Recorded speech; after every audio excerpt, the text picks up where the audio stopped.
Hello everybody and welcome to this recording about inverse functions. So first of all, to lead this off, we'll ask what is the inverse of the number 1/2 and what's the inverse of 5? If you have a piece of paper, jot that down, your answers to those two questions. Write them down. We'll compare that in just a minute. Maybe hit pause now if you need to think a little bit longer. Inverse of 1/2, inverse of 5. Well, to answer these questions, it's kind of a trick.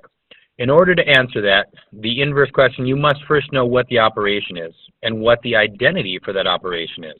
So, as a review, let's remember that when our operation is addition, its identity is 0 because anything plus 0, so when I take 8 and I add 0 to it, I get 8. I get what I started with. Or if I take 0, the identity, plus any number, -4, I will get -4. Because of that, 0 is the identity for addition. Likewise, when we're talking about multiplication, the number 1 is magical there because when I multiply anything by 1, if I say 8 times 1, I still get 8. If I say 1 times -4, my answer will be -4. So, for that reason, we have identified for addition, the identity is 0. For multiplication, the identity is 1.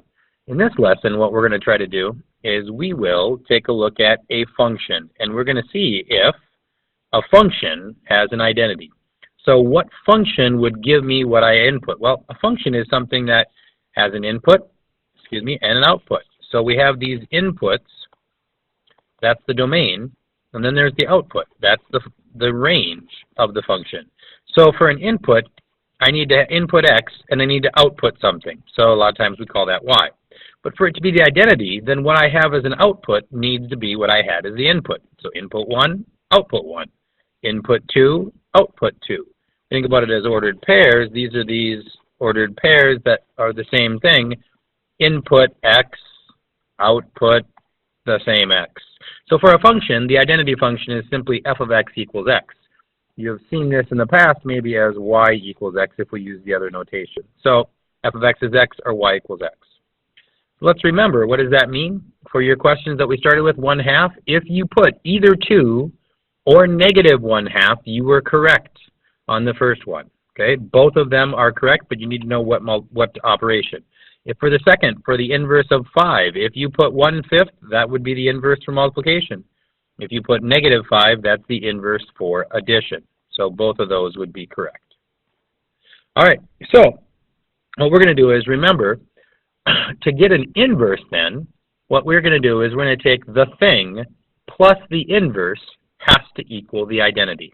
So it's good that we know what the identity is. So if my thing is 8 and my operation is addition, the identity for addition, so we tie this together right now, we know that because this is addition, the identity is 0. Therefore, the inverse of 8 is -8. If I say I have -1/3, and because I have multiplication, we know the identity for multiplication is 1, I need to ask myself, what can I multiply by -1/3 to get positive 1? First of all, it must be negative, and it's the reciprocal of 1/3, -1/3. So the reciprocal of -1/3 is -3. So for multiplication, reciprocals, find the identity. Find the inverse. So for f of x, if I'm going to compose functions, that's that following sign, some function, what do I need to get? I need to get the identity.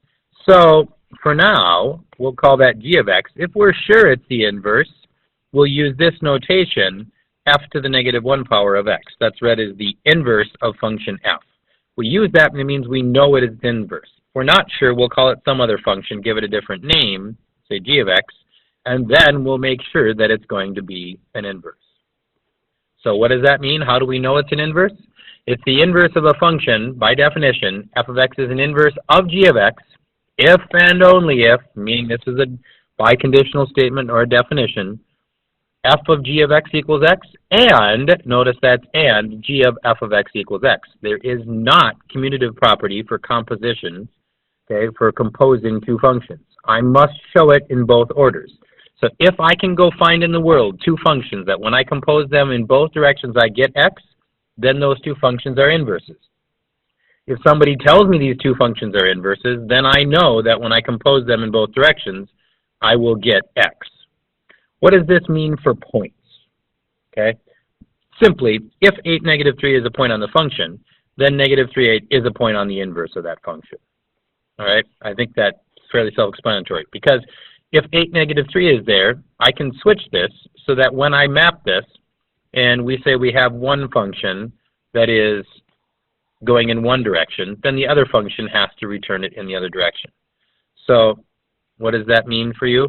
I have my two groups of things, and I have one function in blue that says, hey, when you input 8, you get an answer of negative 3. That is this function going in this direction. Well, what the other function is saying, hey, if I'm going to be the inverse, then when I input negative 3, we think of g of x as another one, when they take negative 3, they have to return it back to 8.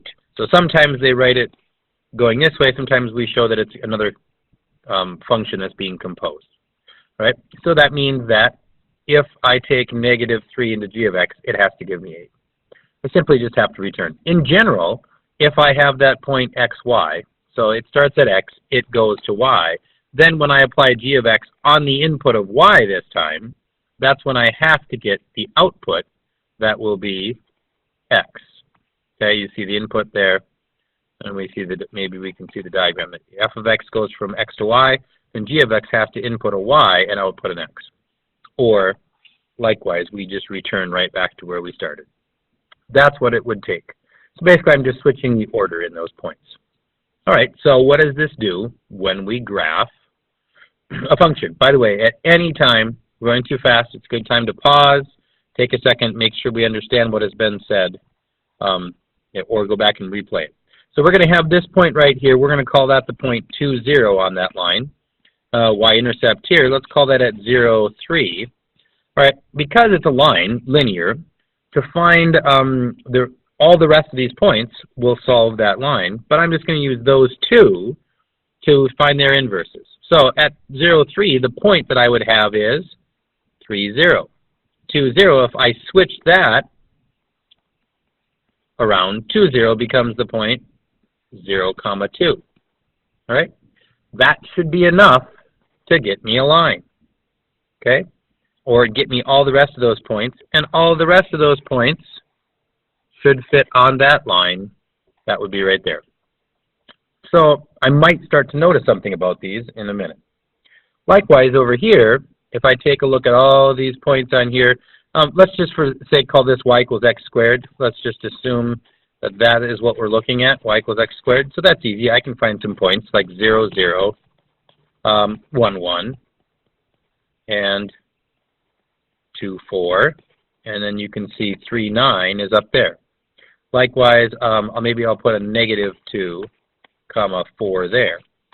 Now, point-wise, I should be able to just switch all of those x and y values, and I can get other points. So 0, 0 stays there, 1, 1 stays there, but 2, 4 turns into 4 and up 2. So there's my dot, and it should be over 4 and up 2. Likewise, over 3 and up 9 becomes over 9 and up 3. And this negative 2, 4 turns into 4, but this time down 2. All right, so what does that do? Excuse the writing here. That leaves me with this function that's, or this, maybe not a function, this thing over here that is reflected right there, or that is, this is the relation that is the inverse of the blue one. Now, the question I have is there some way we can see this? And yeah, I can see graphically what's going on here, because if I were to go ahead and draw this line that's coming in, oh, sorry, I wanted to make that a different color. Maybe go over the top of it. That line right there, that black line is the line that you can see. If you were to turn your screens sideways, you can say that it's reflected right across that line. The blue line, when reflected, will make the red line here. The blue curve, when reflected over there, should make the red curve if we have a good scale. All right? That having been said, this is what we say on the next slide here, that the graphs of inverse relations will be reflections across the line y equals x.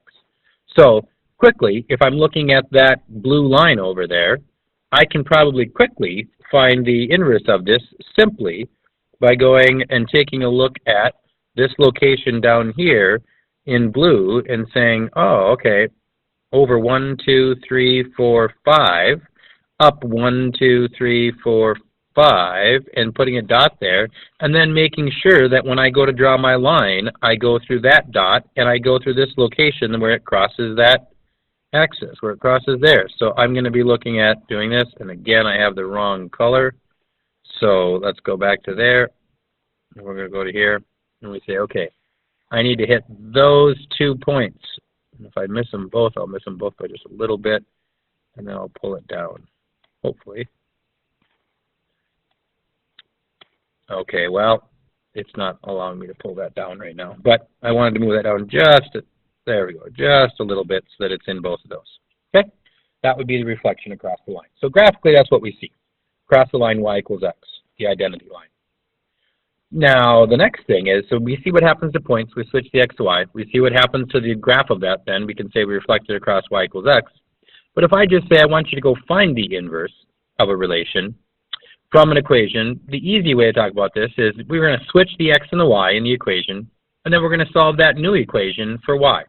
This should be the inverse of the function. However, it's not going to guarantee that it's the right inverse or it's the whole inverse. So I equate this to, you're going to look somebody up in a phone book. You have the name, you know where they live, you go look it up. That doesn't mean that Eric Johnson is the same Eric Johnson that you're looking for, okay?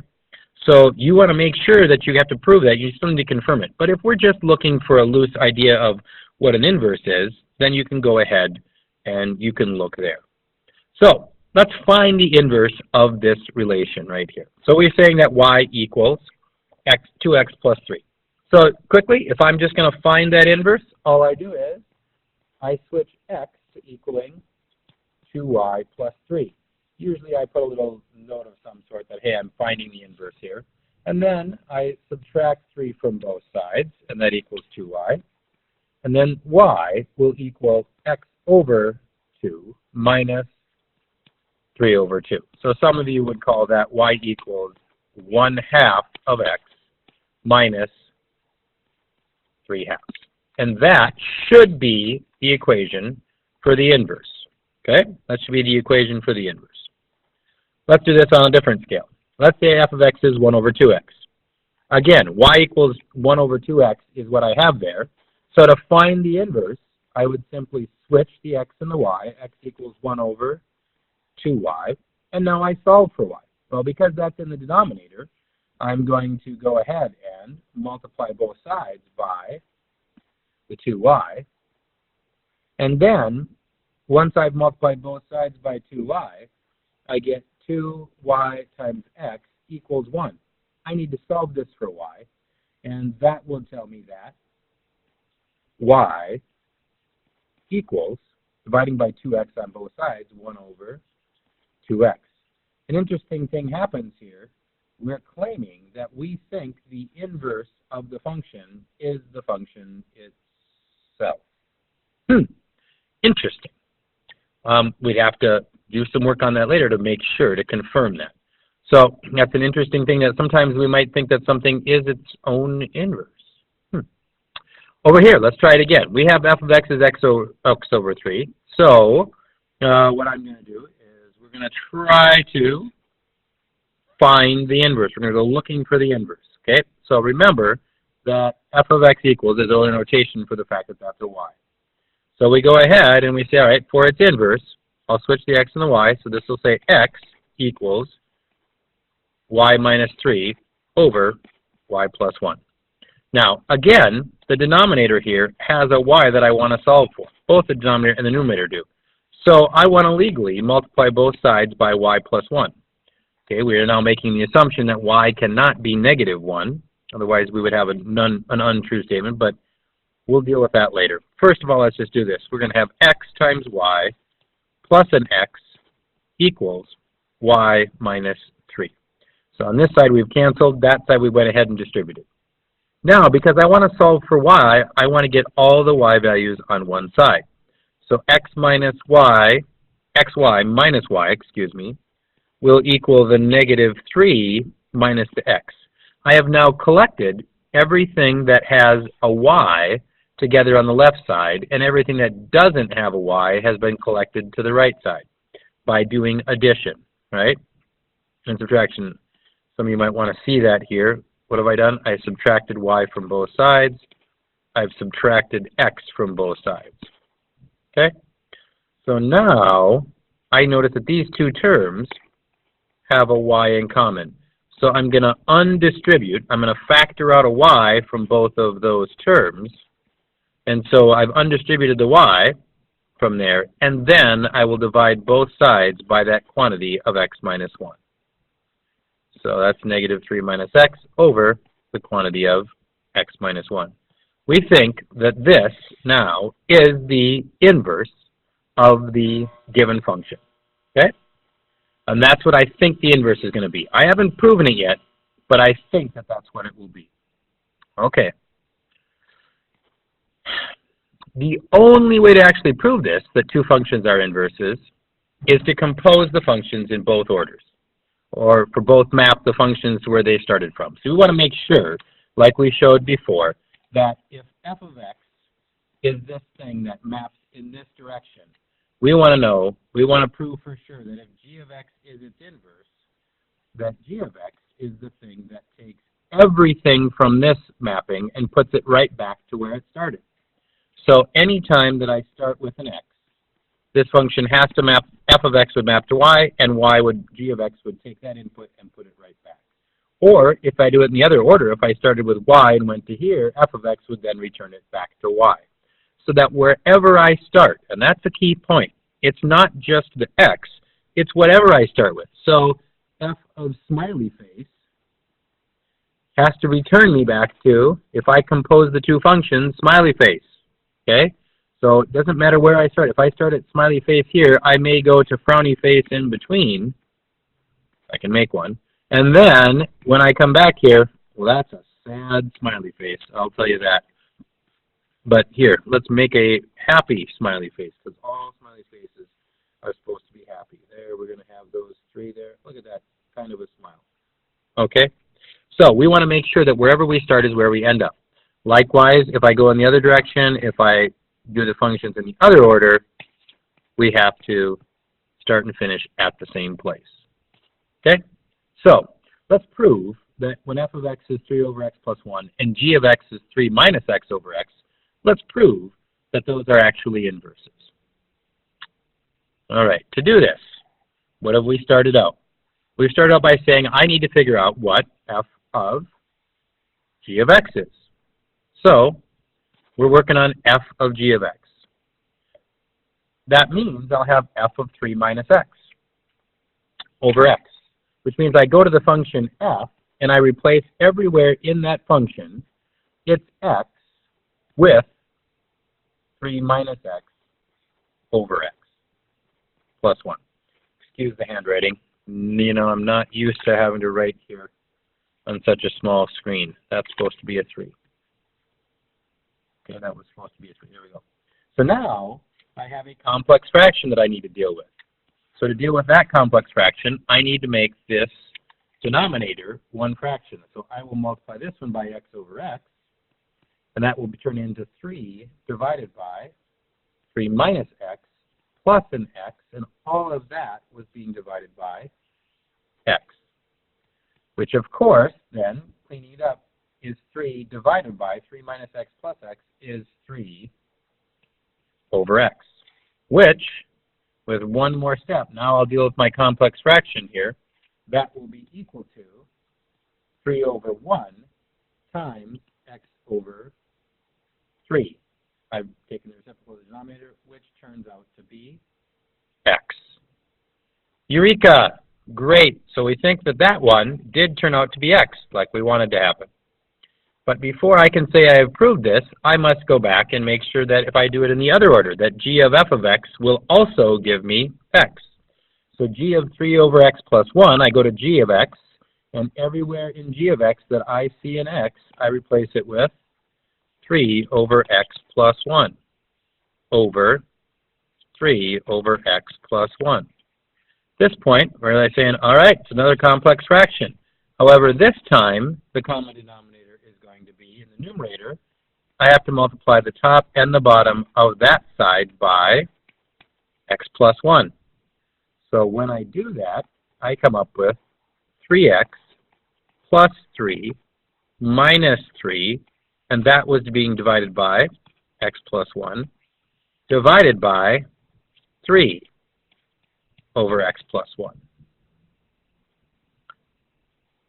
So now, I notice that I will have some cancellation here, and I will end up with 3x over x plus 1 times, I'll take the reciprocal of the denominator, which is x plus 1 over 3. You'll notice that those x plus 1's will cancel, and so will the 3's, and that turns out to be x. Eureka! So what have I proven? Both of them will be x, and we have those two functions are definitely inverses. Okay?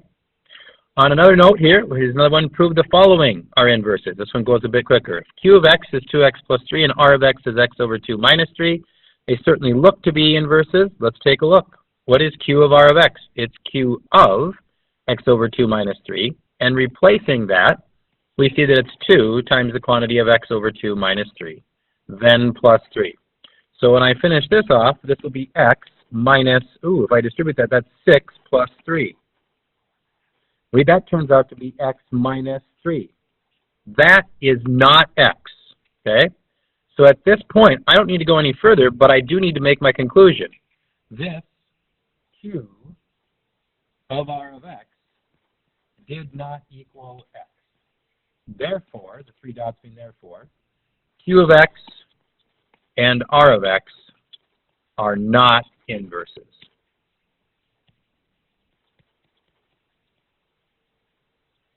Or they're not inverse functions. Okay? So that is how we prove that two functions are or not inverses. So you'll notice that there is differences in the three directions. One of them says, can I go find it? Switch the x and y and solve. What does it look like graphically? Reflection over y equals x. How do I do the inverse for points? I just switch the x and the y. But if I'm asking you to prove that functions are inverses, you must compose them. Hopefully this gives you a head start on your homework. For my pre-calculus classes this year, there is your homework, and best of luck.